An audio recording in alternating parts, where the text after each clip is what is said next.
And All it should right. give everyone a notification and Yep. we'll be good to go. So again, welcome to our class and thank you for Thank you. coming today. Thank you. So, okay, so how am I'm going to go is sharing the slides that I prepared for the session. And then if the slides don't answer the specific questions, then we can go over them. Okay. Yeah. Sounds Okay. good. So I'm starting to share my screen now, okay?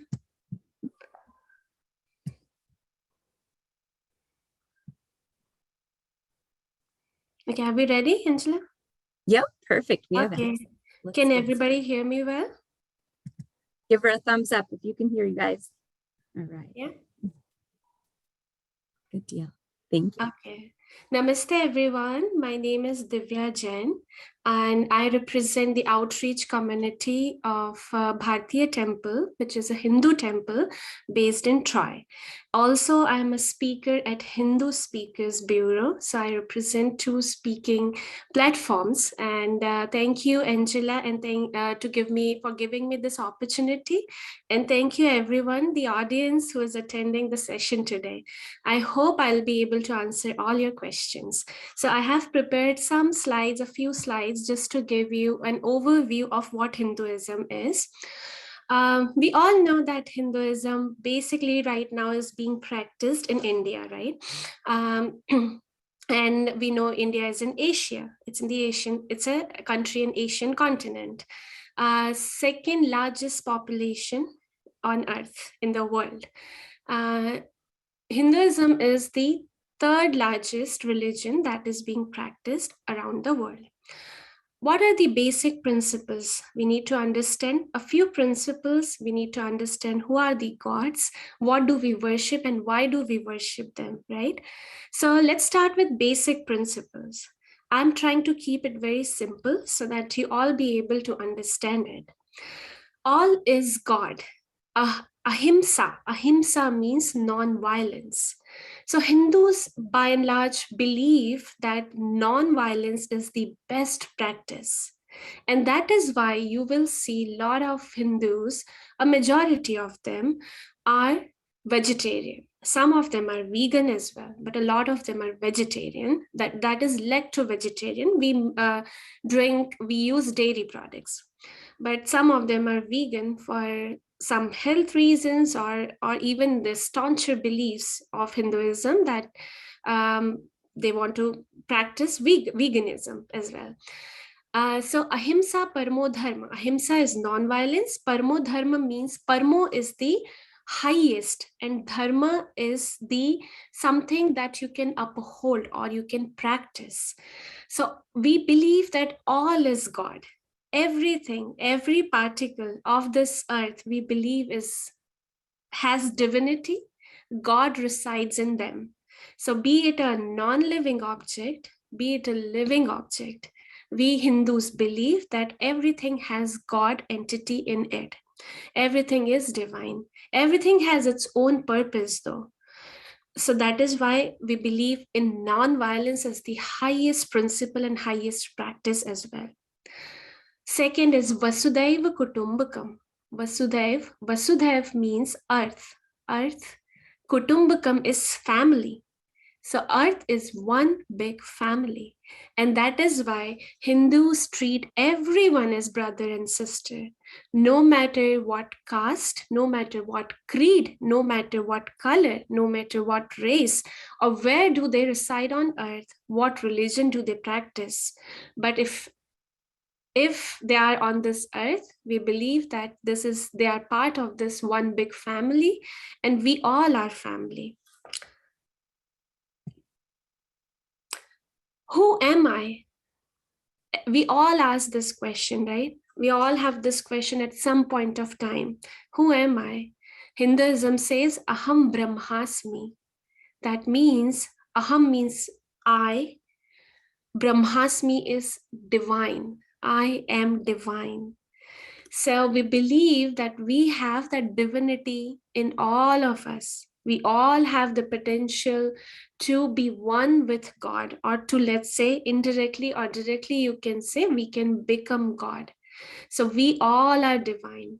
We all have the divinity. We all have that potential to become like divine and to be one with the divine. Benjamin is trying to get in the room. Do you want to admit him? So now imagine yourself as a computer hardware, right? That is your physical body. And your subtle body is Atman. That means the divine soul inside all of you. So what we believe is that we all are our body, and then you have a soul, a jivatma, a paramatma inside of you. When you die, this body is going to be burnt to ashes, but the atma, which is soul, is going to pass to next birth and unto next birth, and the cycle keeps on going. And that is why Hindus believe in reincarnation. That means your body is just mortal, but your Atma is immortal, and it is going to reincarnate on this planet Earth or in other universe, because we believe in multi-universes. We believe that there are 14 in this solar system, there are 14 planes. Some are below Earth and some are above Earth. Depending on the actions and the deeds that one do, they are going to reincarnate in these planes or planes like these 14 planes, but in some other universe. Because Hindus believe that there are multiverses, there are multi-universes. There's not just one, but multiple universes. We also believe in Sat Chit Anand. Sat means existence, Chit is truth, and truth or consciousness, and Anand is bliss. You must have heard Anand as a very common Hindu name as well. So Sat Chit Anand, that means one has to experience the existence, the truth and consciousness and bliss. That pretty much summarizes Hinduism. That is the goal of being Hindu. And the processes could be, the medium could be different, the ways could be different, but overall we want to experience the Sat Chit Anand and to be one with the universal consciousness and to get merged with that consciousness along with your own consciousness being elevated and be one with that. So I always give the example of ocean. So ocean is that universal consciousness. You all are droplets from that ocean of consciousness. And then you go back to that ocean of consciousness by doing good deeds, by doing good karma, by doing sadhana. Sadhana is practicing meditation, yoga, sannyas, and then you become one with that universal consciousness known as Brahman. Okay. Ekam satya vipraha bahuda vadanti. Truth is one. Scholars say it differently. Okay, so there could be, the truth is one. So usually that people think that Hindus have polytheism, right? They believe in multiple deities, multiple gods, but in reality, we also believe in monotheistic belief of truth is one. There are different ways to reach to that truth, and pretty much they're all acceptable as long as they are not falling apart from the basic principles of Hinduism. Okay.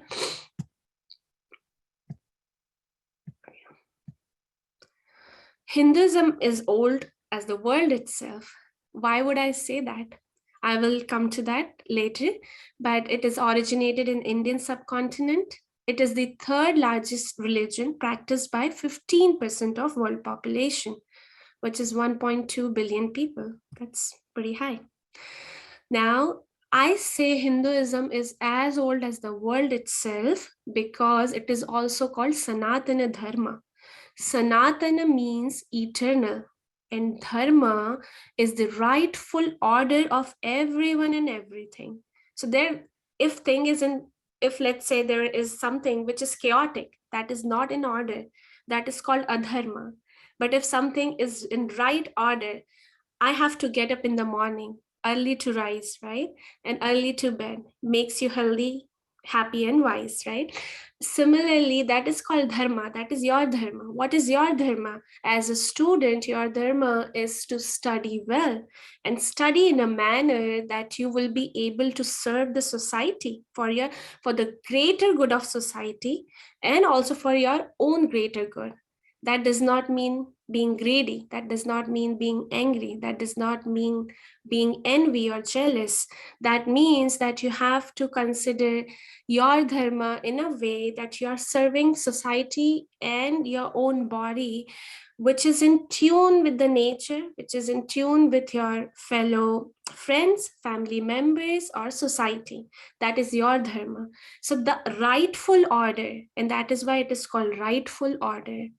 It is both why the things as they are, like how you see things as they are, like I see a human as a human, I see a tree as a tree, or it is also a path to realize of things how they are, right? So our scientists, for example, they realized why things are like this. Newton realized the laws of motion, or if a, if an apple falling from the tree, why did it fall from the tree, right? So probably we can say that Newton's dharma was to understand that thing, that, or the realization of it, that why is it like this. The mother always loves the kid, right? But then sometimes if the kid is not behaving well, they have to discipline, right? The mother has to discipline the kid. So that is mother's dharma of disciplining the kid and thinking about it, realizing that why is it not doing right? What is good for the kid? What I should do to make that kid disciplined? And how do I correct his or her action and behavior? That is mother's dharma. So Sanatana is the eternal order, and dharma is the that anything that is in the rightful order, right? So the eternal order of everyone and everything is also called Hinduism. As an exonym, it is called Hinduism. The old name is Sanatana Dharma. And that is why I said that Sanatana Dharma or Hinduism is as old as the earth itself or the world itself. These are the list of scriptures. We have tons of scripture. We don't have, so there was a question, do we have something like Bible? No, we do not have something like Bible, but we do have something like four Veda. So everything at the heart of Hinduism scriptures are the four Vedas. Okay, Rig Veda is the oldest one, and then followed by the other ones. Vedas are being told that the highest self told these Vedas to these sages, and the sages came to know about these information or this information and the knowledge via meditating, via practicing to be one with the consciousness. And they were enlightened. They were told the information, the very intriguing information of this universe, of human, of this earth, of this planet, and of everything, every single thing. If you are sick, what do you have to do? Ayurveda comes from Veda. What if you need to keep your body clean and healthy and happy? You need to meditate. You need to do yoga. Yoga also emanates from Veda. Atharva Veda has the information about yoga. What is yoga? How you have to do it? And the world is practicing yoga today, isn't it?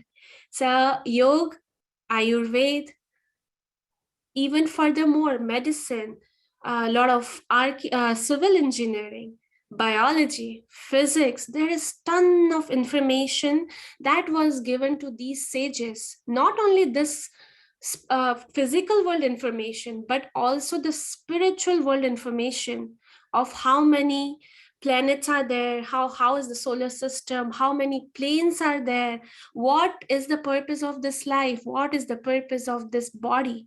all these information are coming out from the basic source, that is Veda, Rig Veda, Sam Veda, Yajur Veda, and Atharva Veda.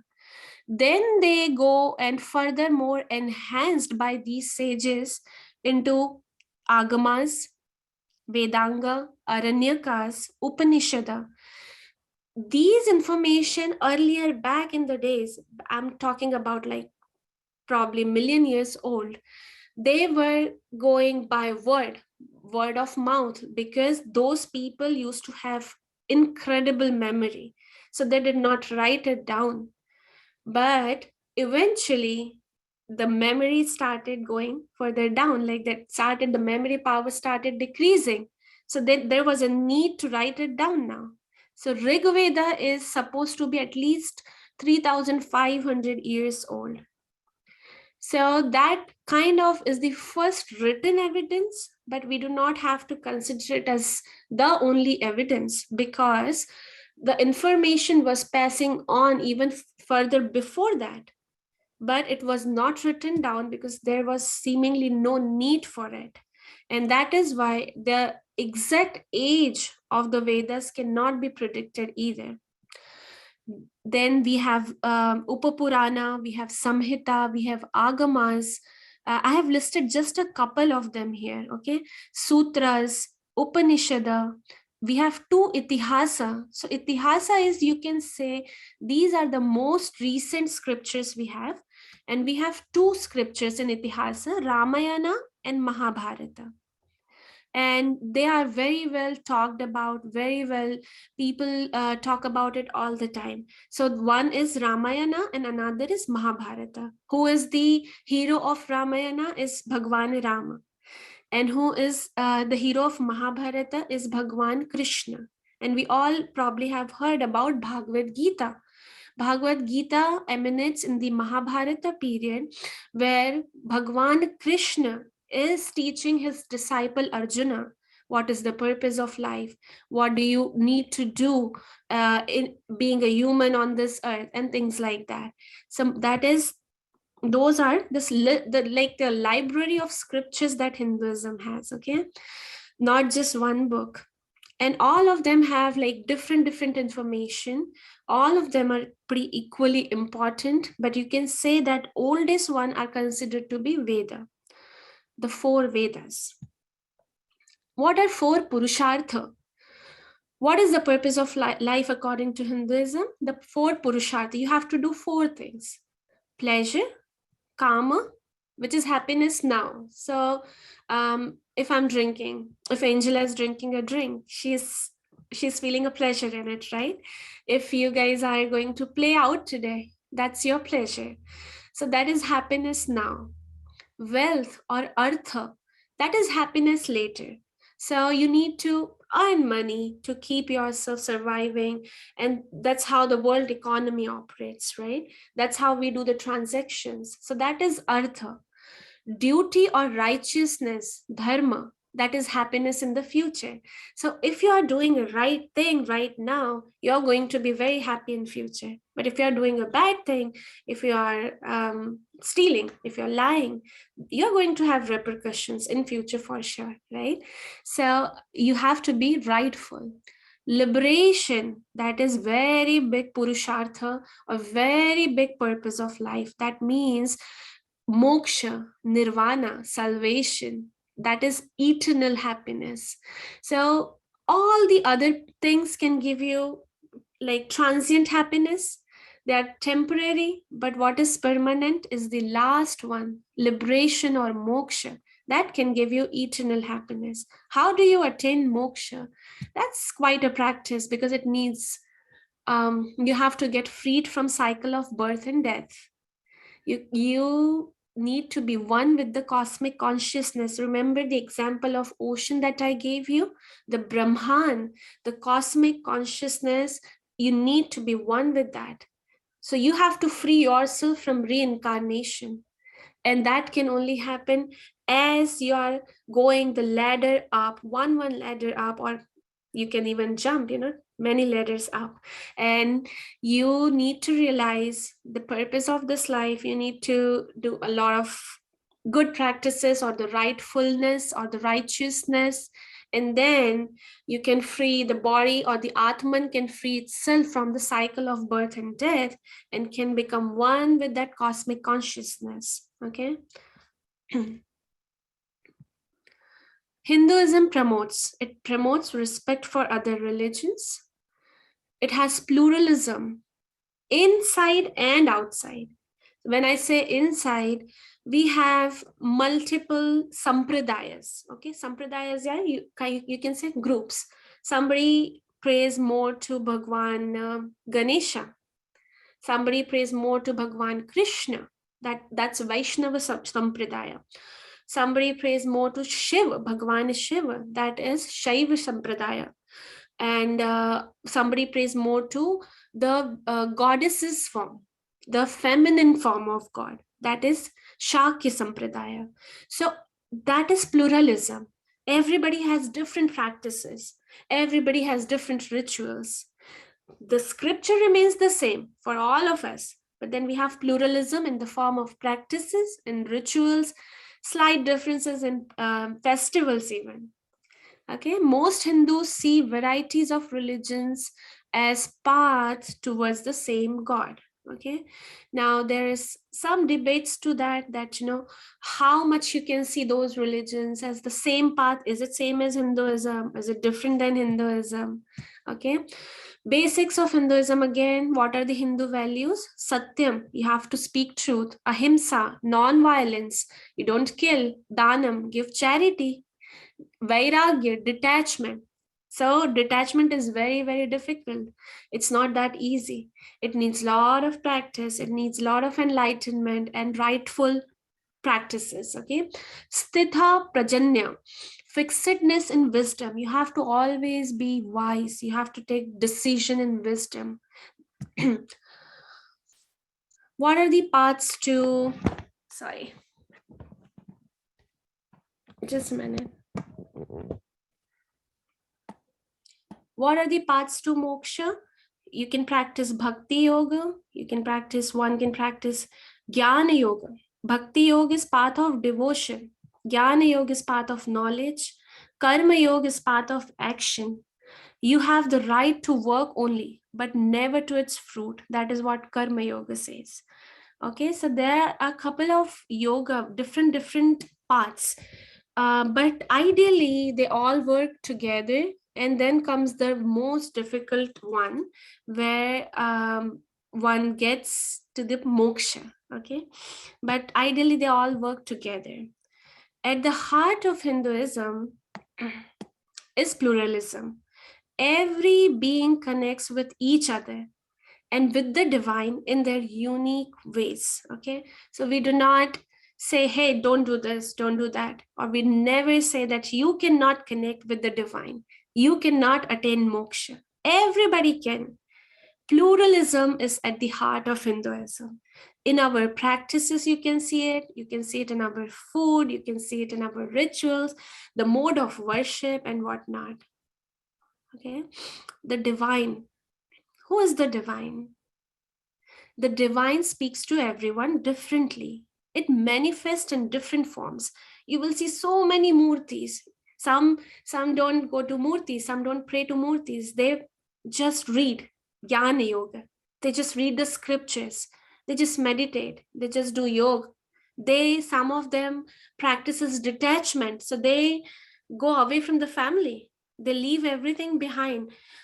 I know a lot of people who were like billionaires and they left everything behind because they felt that detachment from luxury of life. They felt that they want to attain moksha, and what is their way of attaining moksha would be to detach from the world and go and do sannyasa, take sannyasa and serve dharma, practice dharma, and that is their way of attaining moksha. And divine can be worshipped by various means. A lot of people go and they just sit and they feel connected to the nature and they feel that they are talking to the divine. Some of them listen to the music and they feel that they're talking to divine. So there can be many ways. Now the law of karma. It's like it's very, very, karma is a word that is coming from Hinduism. The world is using it now.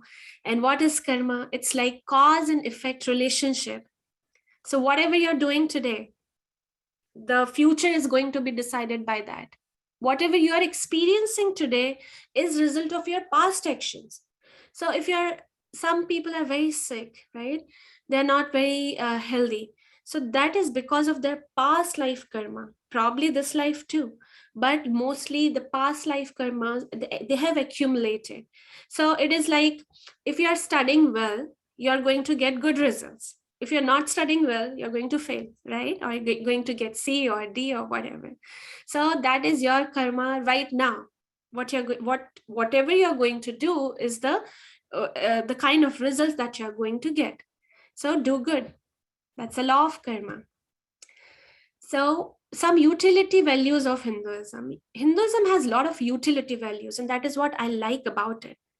So dances, beautiful dance forms, pretty much all devotional. The classical forms, even the classical singing, classical musical instruments, all are in the devotional forms.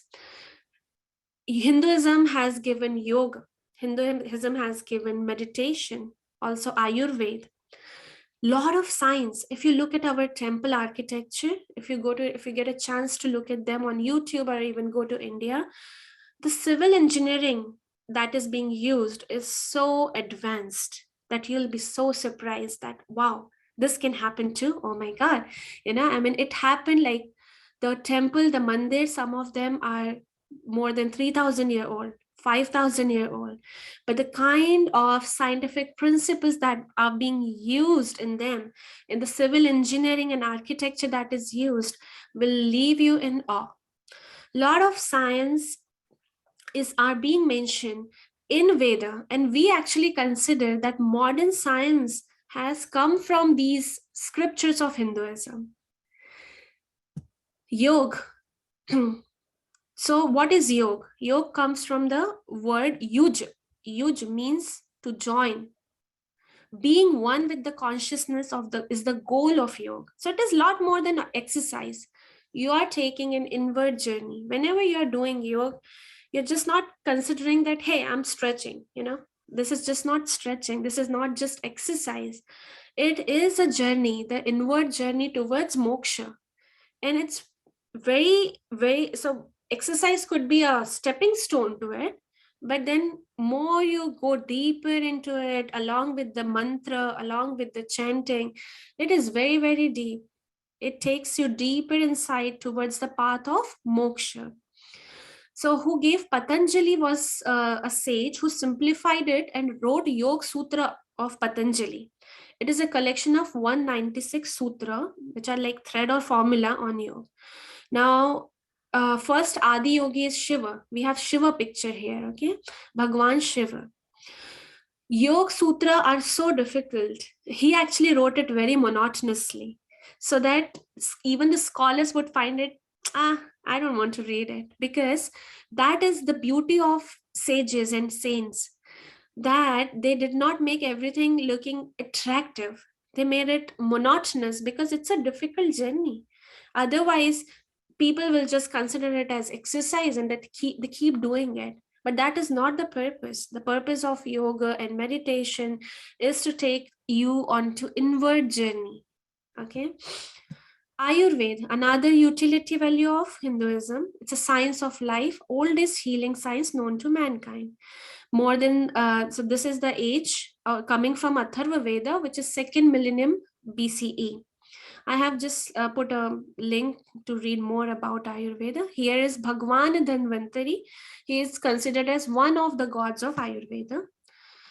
It's a Charak is considered, so we had physician, the highest order is considered to be Charak, and Shushrut was considered a surgeon. So years old, like 10,000, 20,000 years old, Hinduism had this knowledge of doing surgeries. So the surgeries were a common practice. If you go and read more about the historical architectural aspects, you will find even the surgical instruments that had been found in Indus Valley, Saraswati Valley civilization. Okay. What? Sanskrit is the oldest language of world. Panini, who's born around 520 BCE, is considered to be a Sanskrit grammarian who gave a comprehensive and scientific theory of phonetics, phonology, and morphology. And pretty much all scriptures of Hinduism are in Sanskrit. Some of them are in Brahmi and Pali language as well. Prakrit as well is very common. How do Hindus worship? We have collective and we have individual approach. Okay. So individually, I can sit in my house's altar. We all Hindus have altars at home where we keep murti or vigraha. Okay, I will tell you a little more about murti or vigraha. So we have home altars and community places like mandir. We have rituals, puja, havan, and meditation. So meditation can be even individual. We can do it collectively, just like yoga. People do yoga individually and collectively, right? Together and by themselves. Festivals are something that you do together collectively.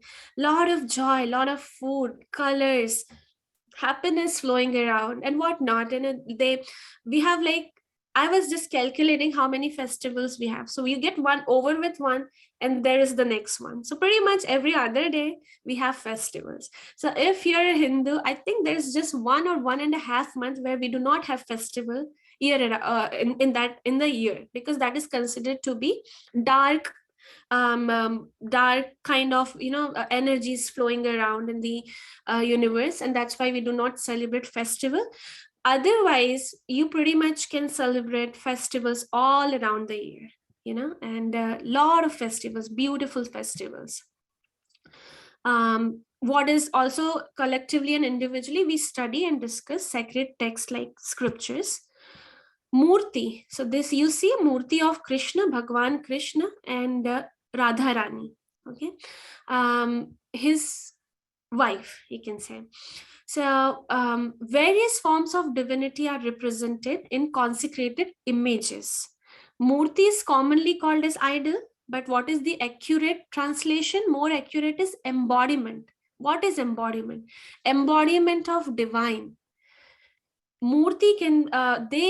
Murtis are believed to be blessed with the spirit of divine, and it is a medium to visualize and meditate upon Brahman. Okay, we call it Sagun Brahman. So there is two kind of Brahman, Nirgun and Sagun. Sagun is some embodiment is there, some medium is there, and you are focusing on that embodiment. Nirgun is no embodiment, and you're just meditating and going deep with the inside, and this is kind of outside embodiment. So we all have murtis in our home, in our altars. We have murtis in mandir, beautiful murti, and people pray to it with lot of devotion. And we do worship, we go to mandir every day. I do puja at my home every day, worshipping the murtis every day. And we consider that they become divine. So the part of that divinity comes into those murtis and they become divine, So that is why murtis or vigraha considered to be the divinity embodiment of that Brahman. I have a lot of material, Angela, so I think I'll really quickly go over it so that we can take the questions, okay?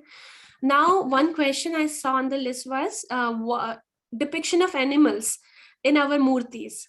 And I think the most discussed or kind of also misunderstood are these two gods. Bhagwan Ganesha. Here is this cute little murti of Bhagwan Ganesha.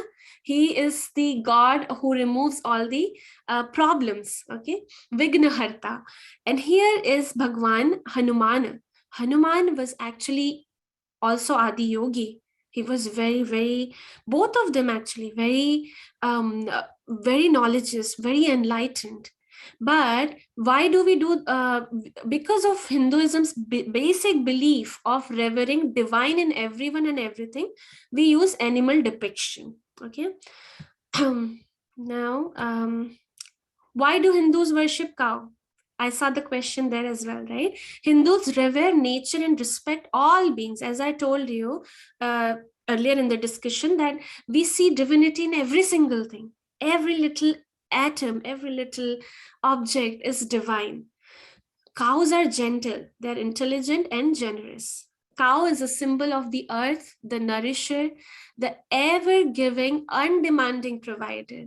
If you see cow, you'll see there is so much love there. They feel very generous. If you can sense that, they're also very intelligent. They keep giving you milk all their lives. Even we use their cow dung for making a lot of renewable objects, renewable fossil fuel. We cow urine is considered to be have a lot of medicinal properties. So that are also being used. And America at this point of time is studying about cow urine, how it is beneficial scientifically. So you see Europe, this is a picture from Europe where cow hugging nowadays, cow hugging is considered to be very healing. It has a lot of healing properties, but we are praying to cows for ages because of their gentleness, receptivity, connectedness with nature. Okay, so yes, cows are worshipped. We consider that all the deities, all the gods reside in that cow, one cow. We respect nature. In other words, we worship nature. This is our Prime Minister, Mr. Modi, worshipping nature right now. What is women's status in Hinduism? They are revered. They actually are worshipped. I think I can say proudly that the only living civilization which worship women right now, women form. So we have some Devi forms here, Lakshmi Ji, that is Bhu Devi, that means goddess of earth, that is Durga Devi. So women has very important role in society. Unsung women of science, they used to be sages, they were doctors, they were engineers from time immemorial. These are our ISRO scientists. Just like NASA, we have ISRO, Indian Space Research Organization. These are the women scientists there. These are our gurus, classical dancers. We have our spiritual guru in the form of women. We even had our first prime minister in 1966, Indira Gandhi, right? So we have a lot of women worshipping, women keeping women at very high pedestal, actually. So I have this small video of symbols. I'm not going to go over it, but swastika, om, shankh, trishul, yantra, lotus, shivlinga, damaru, and cow, and also the bindi that I'm putting right now, and tilak. Some of us put tilak. All these are symbolism, okay? But they all have their own meaning. They're very pious, they're very divine. Om is a sound of universe. Swastika has a lot of meanings, and it is considered to be very prosperous. It brings prosperity, it brings peace, it brings unity. So swastika has been abused, but it is rightly not so. Unfortunately, that it has been abused, but we need to go deeper into that why it should not be. Conch, Shankh is considered to be so divine that it clears. So we blow conch every day at home, even in temples, and it cleanses the environment of the germs, of the negative energies. Okay. Festivals of Hinduism, I think we should go over it because this is very important. It'll be quick, it'll not be too long.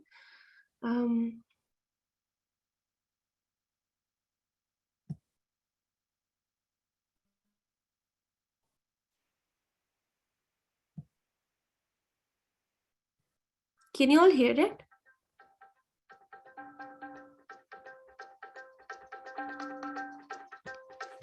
Give a thumbs up or let us know in the chat.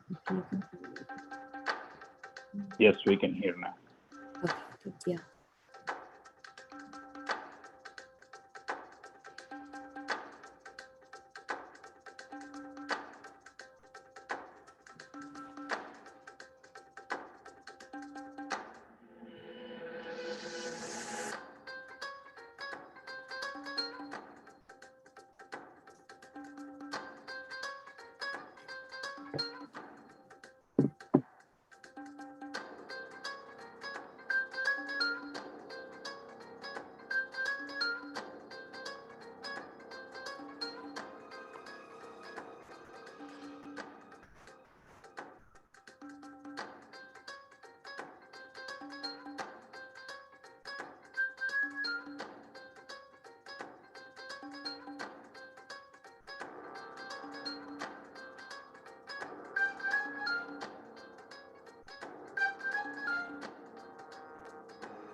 So it's a pretty long video if anybody wants it. So you see, it ends here.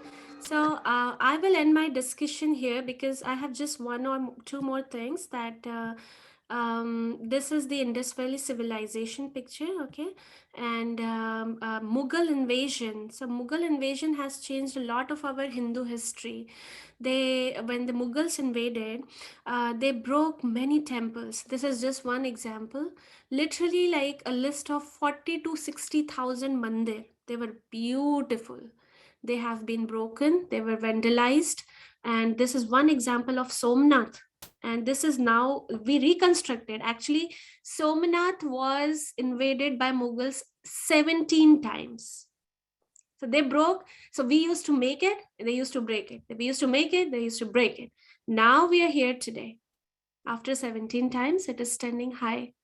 So that is the Mughal history. Mughal invasion has changed a lot for Hindus in our country historically. The dharma hasn't changed. The scripture were actually got impaired by a lot of mistranslation, abusing the scriptures.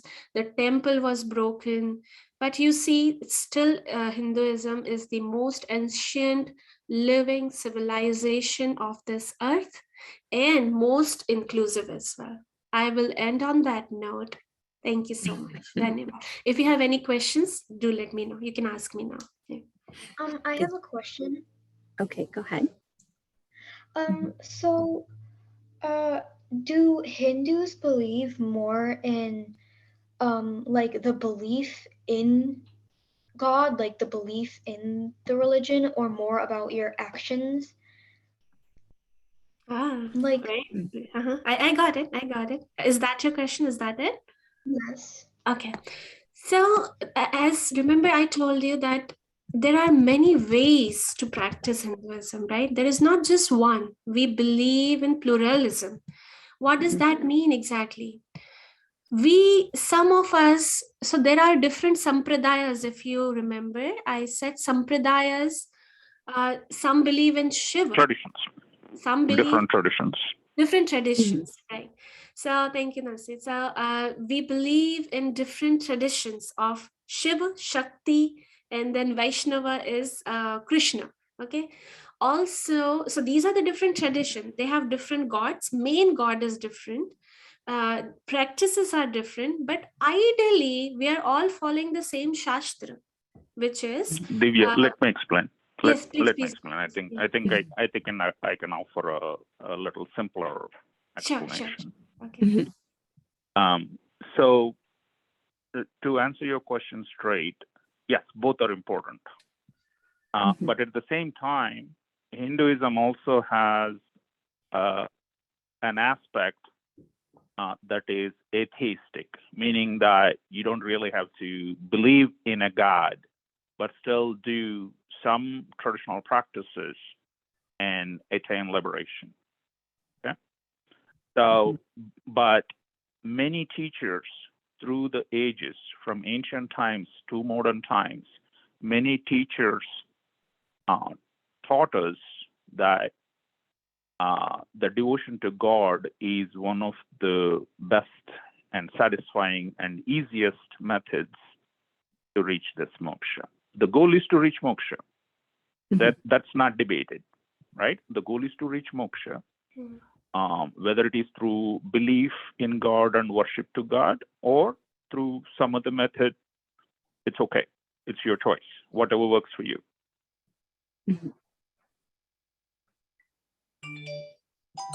Does that answer the question? Yes. Okay. Thank you for asking that. So you can raise your hand, you can raise your emoji hand. You absolutely can put something in the chat for us to see. Does anyone have any other questions? I'll give you a second.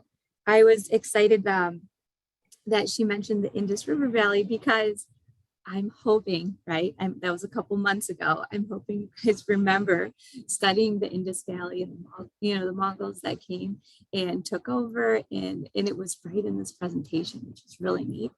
Let's see, Hiba in the chat. Right, they never gave up. They did their best rebuilt buildings like they are. Yes, very good. So she was relating how they continue to rebuild after the Indus. I was so impressed with this presentation. It was fantastic. Let me double check if I have any students. Divya, you've done a phenomenal job in putting this. I'm saying this for the first time, and I have been doing this kind of school talks and stuff like that for a number of years now, and I tried a half-hearted attempt to make PPTs, and it never really worked out. I usually just put on a few images, maybe 10 slides or something, and try to kind of make my own story to go around them. But you have done a phenomenal job in putting this PowerPoint. Very, very well done.